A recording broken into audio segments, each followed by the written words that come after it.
All right, we are live, podcast number 2. Sorry it took us till August to get your podcast number 2, but maybe we'll do better as we wind down the season. Once again, I'm here, Ohio, with Rocket. Talk about the trade deadline, talk about the last 3-week push for playoffs, see where we get. Rocket, do you want to start with anything before we jump into trades? I just want to throw out the whole Sogard ad. That's really the worst ad I think I've ever seen. Like I was awake when it happened last night. I wanted to MF Corey, but I felt guilty, so I didn't. But yeah, that's just throwing that out there. But we can get right into it. All right, awesome. I do want to just take a minute to acknowledge the silent flex that Ryan is showing today on that shirt. So 2023 championship swag in the house. Love to see it. Let's see who gets the shirt this year. Trade deadline has come and gone, and it was honestly, it was fun. It was a good one. We were after last year not seeing a whole lot of action. 9 out of 12 teams this year made deals, so it's great to see that much attention and action going on in the league again. What were your thoughts on the deadline?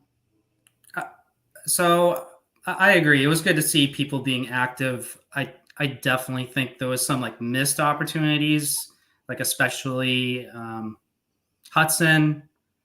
He'd probably get an F just because he didn't do anything. Theo, he did nothing as well. So, and then who was the third team that didn't make a deal? Technically, Sam. He had made one well earlier, but he did not make any deals within the last couple of weeks before the deadline. Yeah, that's so. With Sam, I don't think Sam's going to make the playoffs at this point. So I think Sam probably should have sold.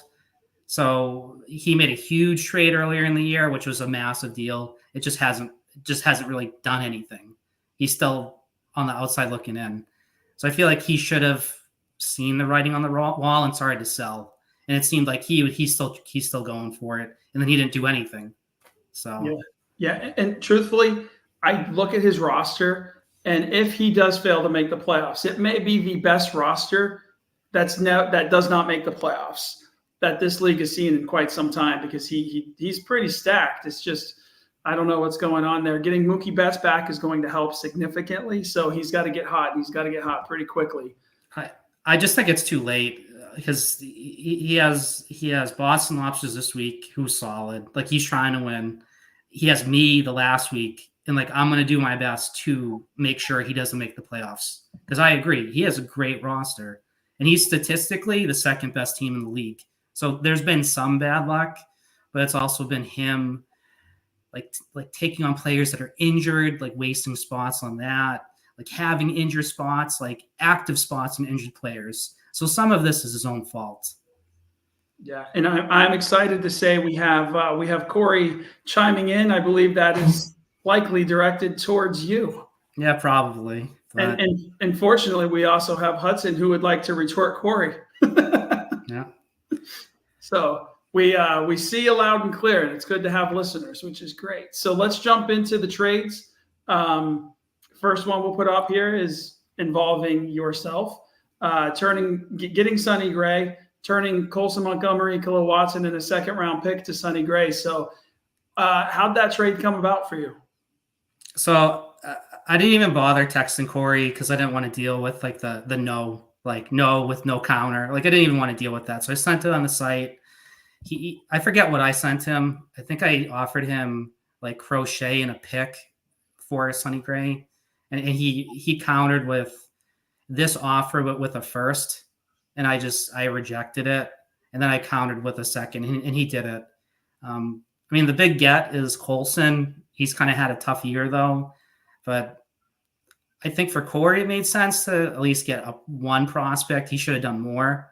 And for me, I really just needed the pitching. So that's how this happened. And I do not know why he wanted Khalil Watson, but that wasn't going to be the deal breaker. No, when you have the opportunity to get 200 hitting Khalil Watson, you kind of have to jump at it. I will say this from a trade feedback. I think Hupea really missed the boat. This was a seller's market, and I feel like he had an opportunity to probably turn Sonny. I think the return that Ferrara got for George Kirby is significantly higher than the return that Corey got for Sonny Gray. I feel like he could have done a lot better than this. So I agree with that. The return is higher, but Kirby's also significantly younger than Sonny Gray. So I don't believe Sonny Gray would net that type of return, but he probably could have done better than this. Yeah, I think he would have had several teams, willing to pay up at the deadline for the best starting pitcher that was on the market. I think that was a great deal for you in a position that you needed. And unfortunately, I think, Corey's going to regret not getting a more, for certain prospect. Because like you said, Colson Montgomery's had a tough go, and the White Sox, they just don't have a very good record of actually developing talent, regardless of how highly they are ranked. So we'll see how that one plays out for Corey. But in my opinion, landslide win for Rocket within that trade. I will say this, but going into the year, Colson had good numbers in the minor leagues. So this could work out for Corey. He just has to sit on it and see what happens. Yeah. So the next trade up, we kind of alluded to, the George Kirby deal. George Kirby goes to South Carolina, and Hunter Brown and prospect Dylan Cruz goes to the Lobsters. Honestly, I thought this deal was a stroke of genius for Ferrara. I think that the way Hunter Brown has pitched over his last handful of starts is equal to, if not better, than George Kirby. Plus, you get a potential blue chip prospect. So, in my opinion, I thought this was an absolute slam dunk for Ferrara. Yeah, I'd agree. George Kirby, he's not like a true ace. He's a very good pitcher, but he's not like Tariq Skubal or like Chris Sale. He's not that type of pitcher. He doesn't have the same strikeout upside. If you look at their Savant pages, Hunter Brown's looks a lot better than Kirby's. So I think it's kind of a win-win trade, but I think if you have to pick a winner, you'd have to say Ferrara won, because he got a similar pitcher and he got an elite prospect. Yeah, and George Kirby did not do South Carolina any favors yesterday. Well, yeah, I mean, that shit happens. You have terrible starts like that. That happened after the deal, but it's kind of funny, Bad timing, really bad timing. We have McCarthy weighing in on his opinion of things, where they stand, and we have a little look behind the curtain from Ferrara. So I think Ferrara was the benefactor of a very aggressive offer. So yeah, it was proposed to him by Austin. So not bad for him. We are, to show what an unbiased producer I am, I will also let that go. We all know that that's not true. McCarthy's obviously deep into the Bud Lights tonight. The next deal that was on the docket was a pretty minor deal, but Milltown received Pete Fairbanks. Lobster received a 4th-round pick. But the spin to this is Ferrara also turned around and picked up arguably an equally effective relief pitcher. So again, I think Ferrara was playing chess when his, South Carolina Milltown may have been playing checkers at the trade deadline. Yeah, I'd say Ferrara won this deal too. I mean, Milltown got a reliever, but at the end of the day, relievers are like kickers in football. It's nice to have, but it's something that you can stream from the wire.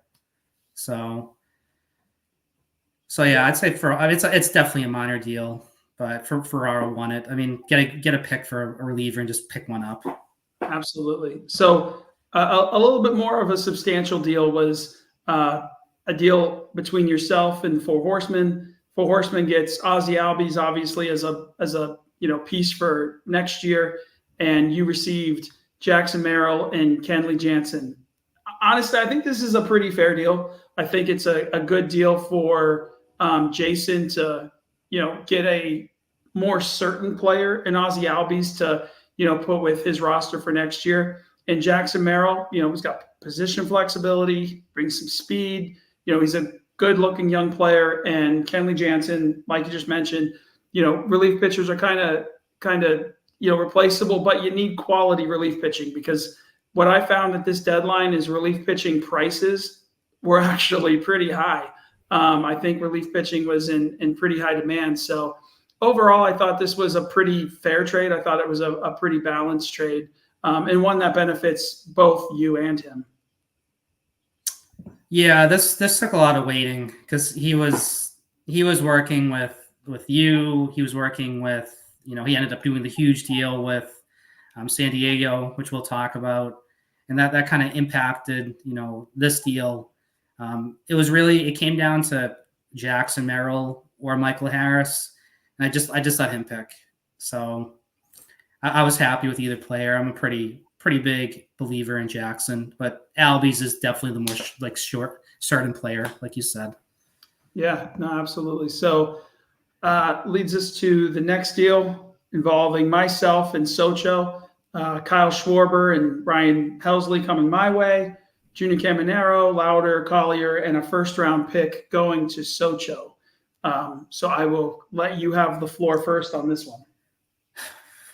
Big price for Schwarber. I mean, because you gave up pretty much almost all your assets, that you'll be able to, that you won't have going forward.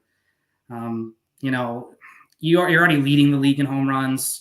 I think you're leading the league in OBP. You're like your second, and that's kind of what Schwarber does. So I think you would have been better off getting someone with some speed, because you're probably I think you have the least stolen bases in the league.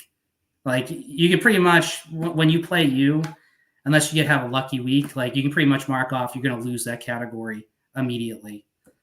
So, I mean, I get why you did it.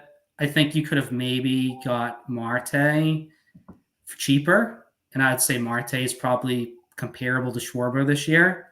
But Jason made the trade, for Tucker, and that was it.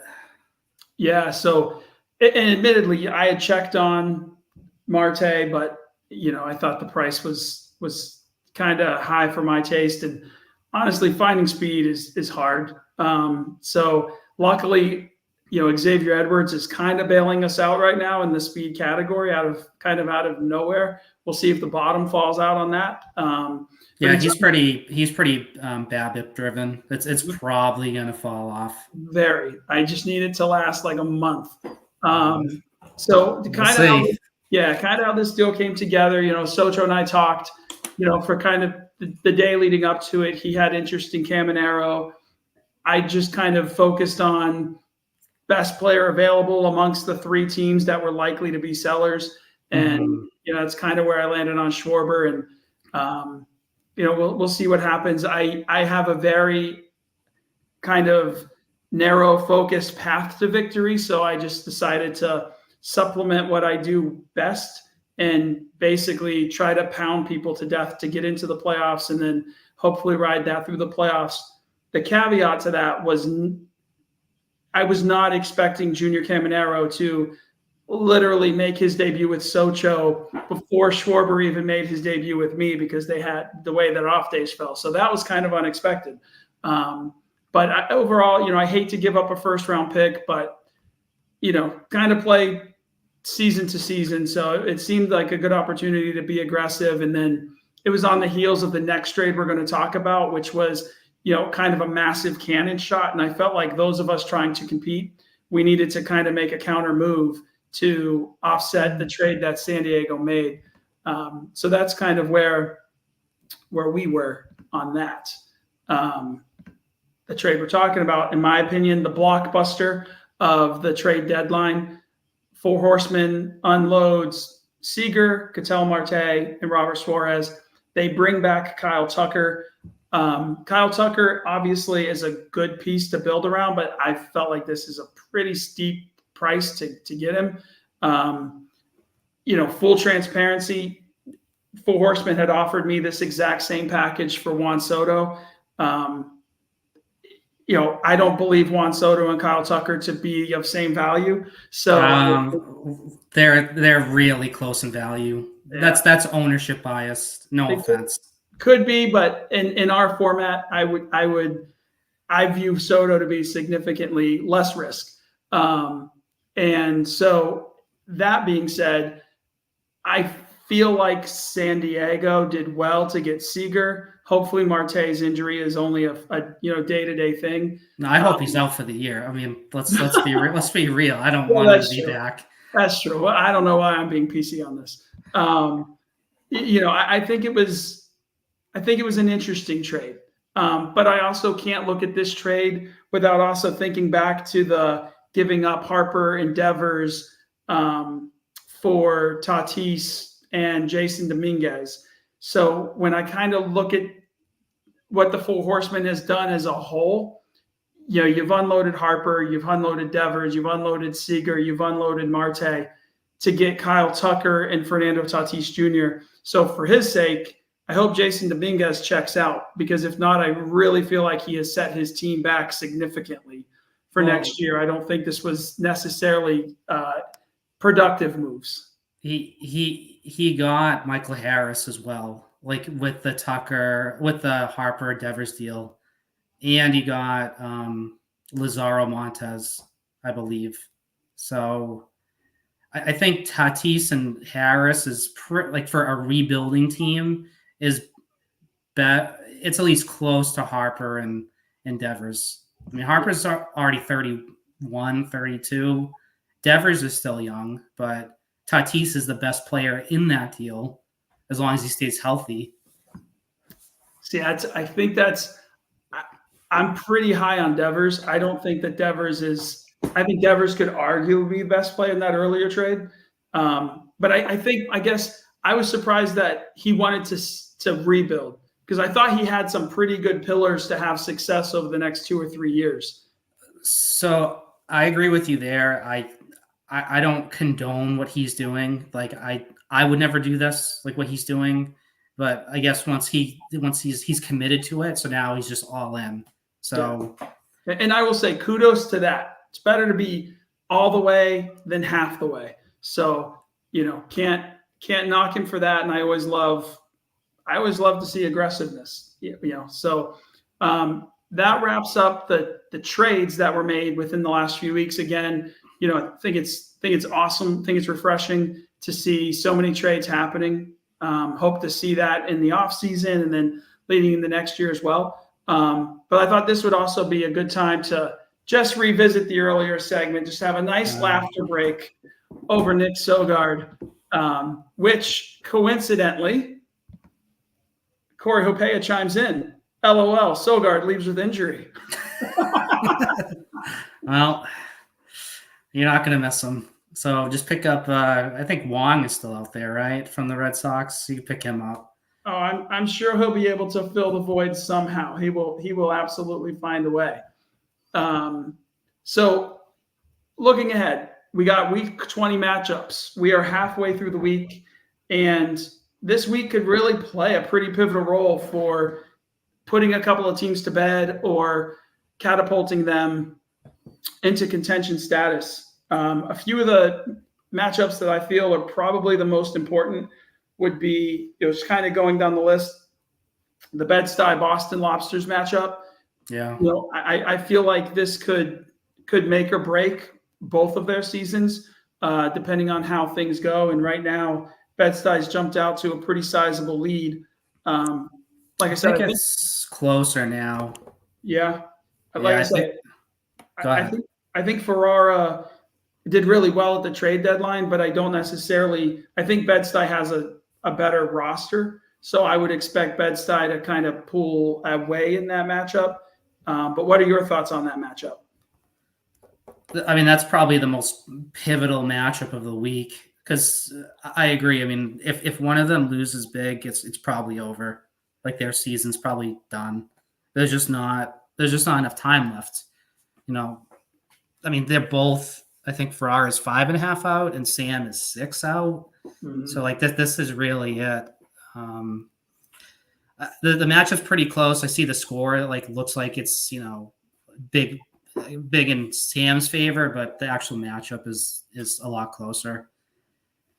I mean, if I'm Ferrara, I'm just going all in every day. Like I'm treating this like every day, like full hitting roster. Like I'm trying to win every category because like this is it. Like even if you're out of moves, by the playoffs, like at least you made it. So Yeah, no, I agree, and I have I have lived that path in the past, unfortunately, and I do think that's where Ferrara will have the advantage because I think he will do whatever it takes. I think he's going to churn like crazy. He'll work the wire. I don't know that Sam will necessarily do that. I think he'll ride with the horses he has. So it'll be interesting to see how this plays out over the next few days for the end of the right. week. Yeah, I mean this is it though for both of them for sure. Yeah, another big matchup I think is Milltown and the team formerly known as Hudson. I think Yeah. that Milltown's hot. Like Milltown is getting it together. Milltown's definitely hot. Stats back it up too. I think Dave now knows he needs to really manage his way to the playoffs, and I think he will. So I think it's going to be pretty even at the end of the week. Like it'll probably be like 6-4, like one of them, and they'll both kind of just stay status quo. Yeah, that Hudson is the chip I think is going to drop. I think he's a fraud. I don't think the team is a playoff team, and I think that down the stretch here it's going to be exposed as he continues to. He was third, fourth. He's progressing in the wrong direction, and I think he ultimately misses the playoffs here. For who? For Sam? So we have. Let's see. Let me pull up the standings. I think obviously you and San Diego are locks. Yeah. SCF, I think is a lock. I think Milltown gets in. I think I get in, and then it's a toss-up between Bed-Stuy, Ferrara, and Hudson. But I have more faith in Ferrara and Bed-Stuy than I do in McCarthy's roster. No way. Like Hudson's still, even though he's not like 2017, like at his peak, he's still one of the best managers in the league. Like he knows what he's doing.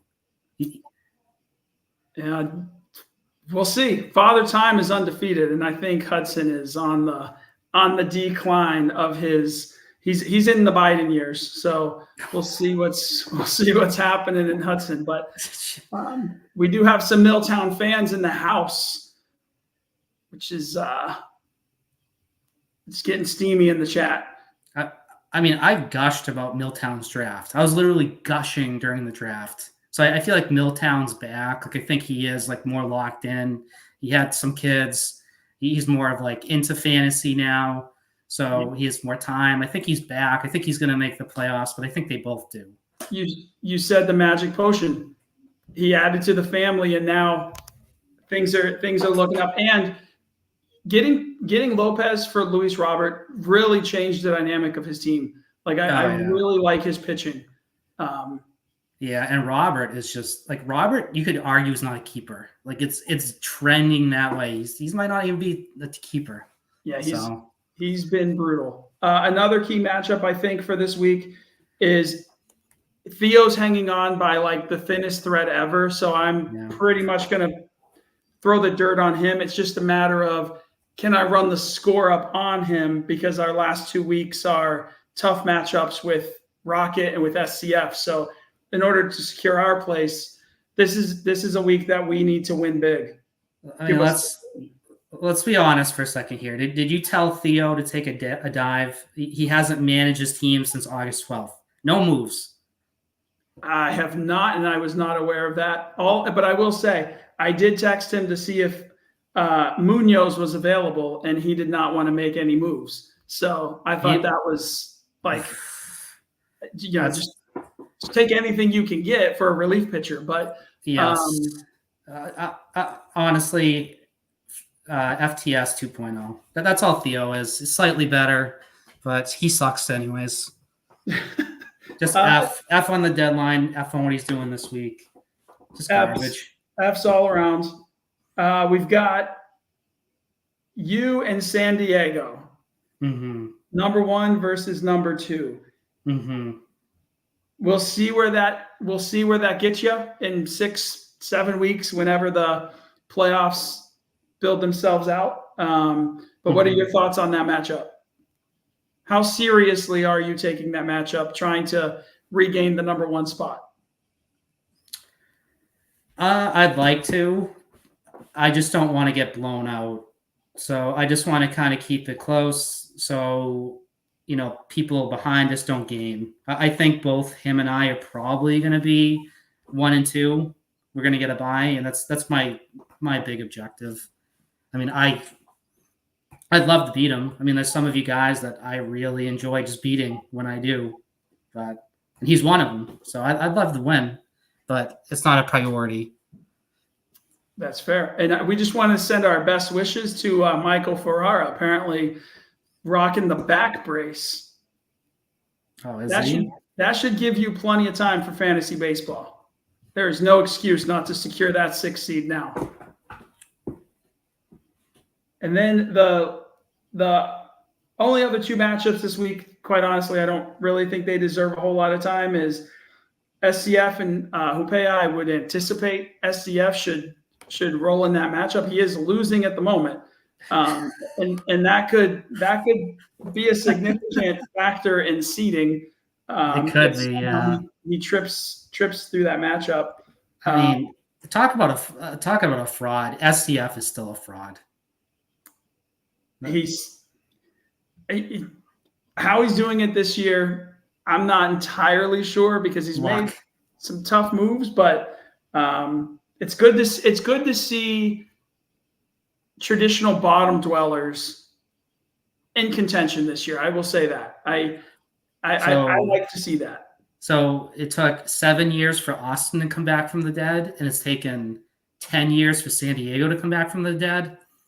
I mean, it's good. It's good for the league that they're back, but come on. Like, this took years. It took a decade. You got to trust the process. He's trusted. Awful. But, and then lastly, we got Socho and Four Horsemen competing for ping pong balls. So, I don't necessarily think we need to spend any time on that matchup. No, that's blacked out. We should be able to black it out on the site. Don't even have to see it. So, looking at some predictions, we already kind of touched on this a little bit. 3 weeks to go. There's really, many teams competing for playoff spots. Like I said, I really think you and San Diego are the only ones who should feel very comfortable about getting in. Yeah. I think that, South Carolina's in pretty good shape. I mean, he's got an 8-game lead with 2.5 weeks to go. It would take a pretty significant show. He does play San Diego next week, though. So if he loses to Corey and then San Diego beats up on him, you never know. That's true. And honestly, I'm looking ahead. He and I play each other in the last week, so that could end up being like a play-in. It could be. I mean, you're probably safe now because Theo is just taking a complete miss. Like, he's just dropping an egg. I mean, but yeah. Yeah, it'll be interesting. So, who do you anticipate filling these 6 spots? I've already kind of told you mine. Who do you got getting in? I think it's the 6 teams that are in right now. I would love to see you miss.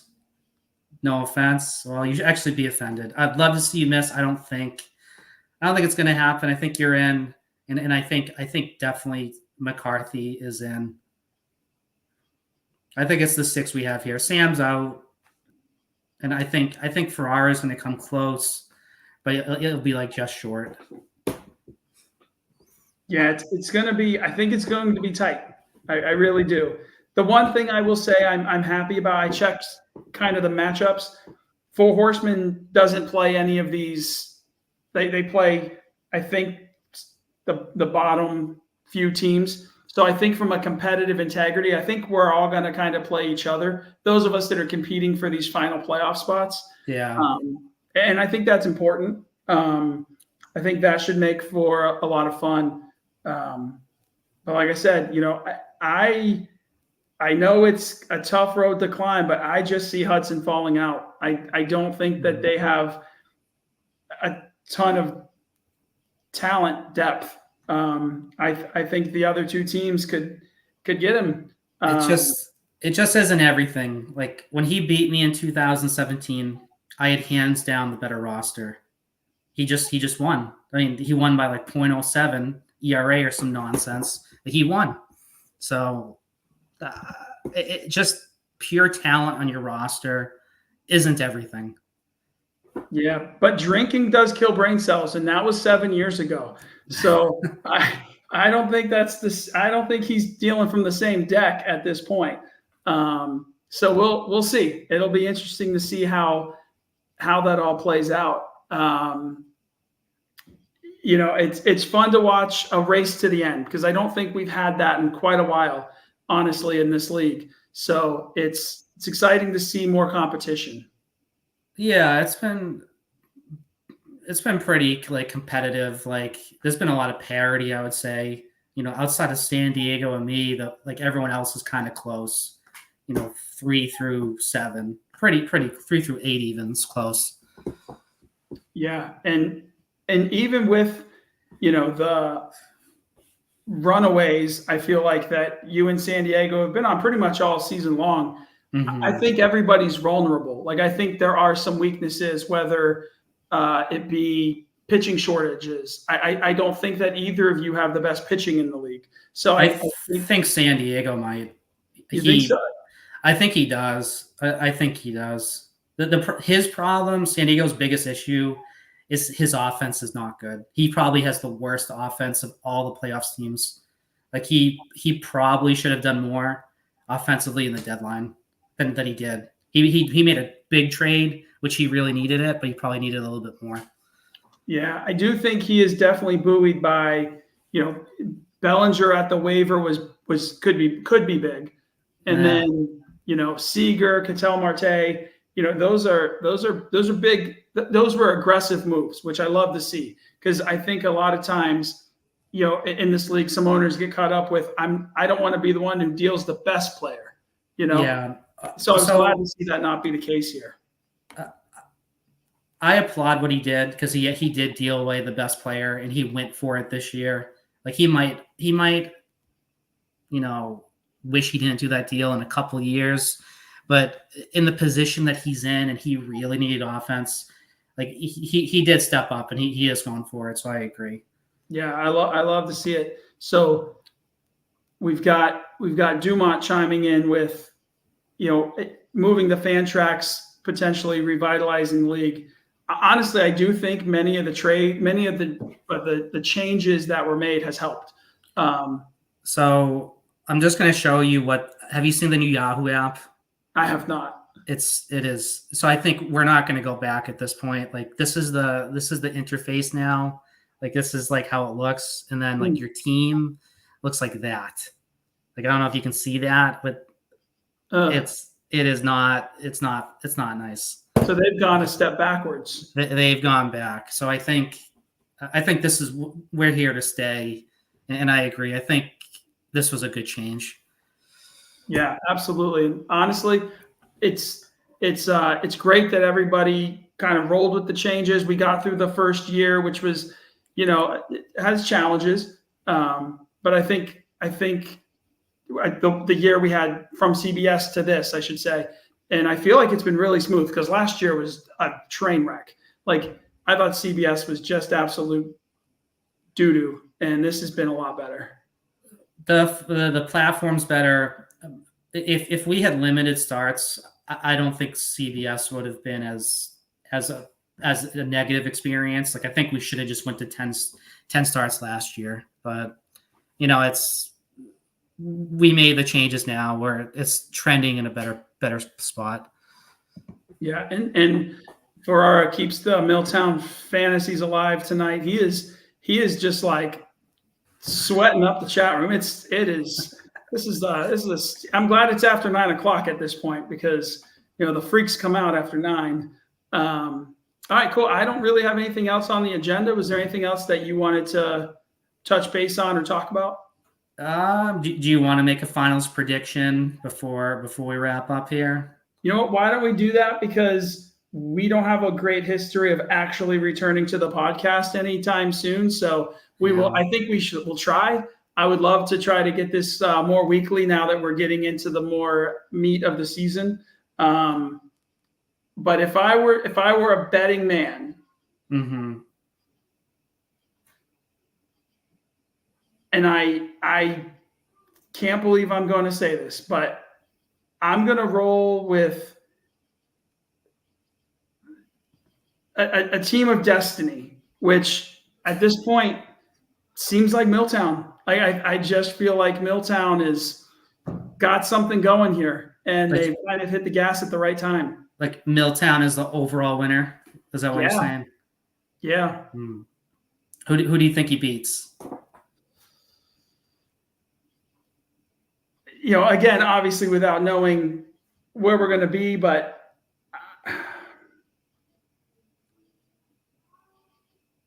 I'm going to go with the homer pick here.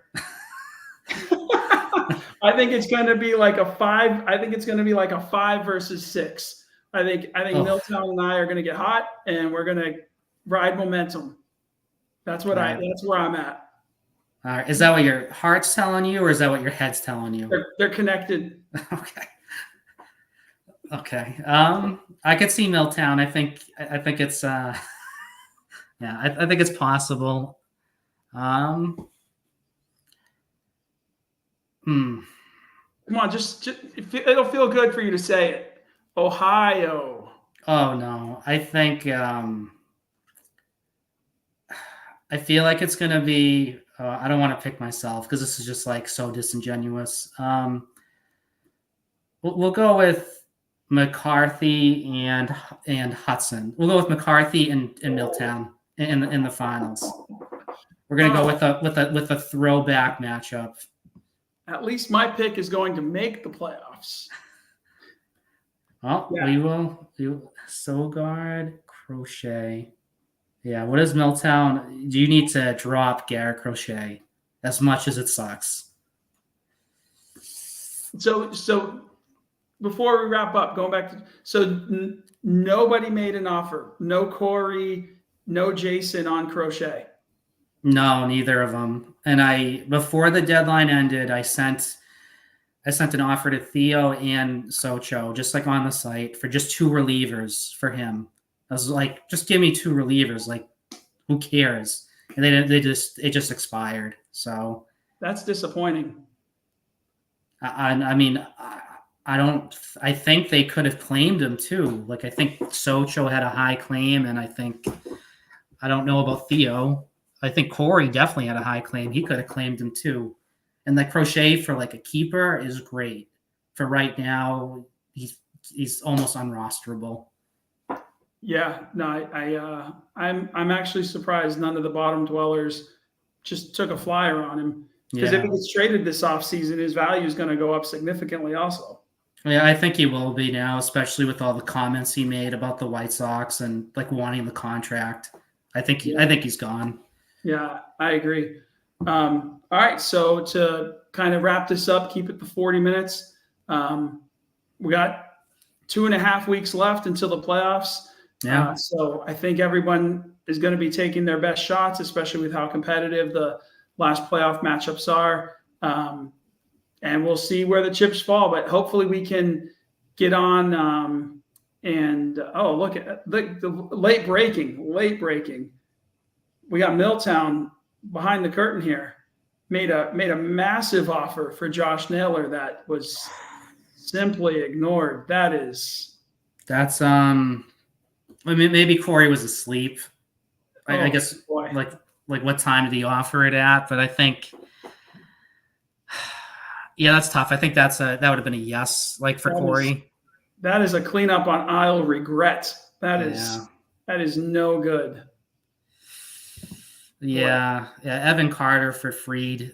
That's again another trade Corey probably should have done. But yes, all of these offers are significantly better than the one offer that he accepted for like that. Brutal, just brutal. Well, you can't teach an old dog new tricks. I mean, it is what it is at this point with Corey. Honestly, Milltown might end up being all right with that trade not being accepted for him though, because Christian Walker likely gets back during the playoffs, and Gallen will be back as well. So, he'll probably be grateful that he was unable to respond to the trade. He was maybe busy with a paid friend. I'm not sure what they do. I don't know. You never know what they're doing out there. Well, he is in Haverhill. That's a lot of action out there. Oh, we got one more here. What do we got? I'm not even screening this. I'm just clicking it. Milltown tried to get Four Horsemen to trade him Corey Seager, but was told he is not trading Corey Seager until he traded Corey Seager. Oh. I don't think the Corey Seager offer by Milltown was strong, so I think that's what led to the comments. But I can't directly speak for Jason. Boy, if I'm Milltown, I would take that personally. Let's stir the pot here. Never deal together again. That is no way to treat your colleagues and your brothers here in ODFB. That's a tough one. We also have Witt Jr. hit a home run today. Yeah, I mean that's kind of what he does. Good player. Sam tried to get Witt, didn't happen. Yeah. Wow, that must have been a significant. I hope a substantial offer. I will say this: it was an offer that was made to look good. Fair enough. All right, so that is that. So good luck to everybody the rest of the way. We'll try to get on and do this again before the playoffs. I would love to try to get on here again and do this before the playoffs. Yeah, or at least during the playoffs. Like that might be fun. Like Absolutely. Watch it live stream. Maybe like Sunday night, like when the first round ended, something like that. Yeah, definitely. And to the folks that are in the chat, one of you join us. Come in, show your face, talk some smack. Join us in the podcast. The more the merrier. But that's it. Now that we'll conclude this now, and Dave McCarthy does have one outside the box idea. We should all get in our cars and drive around while we're podcasting.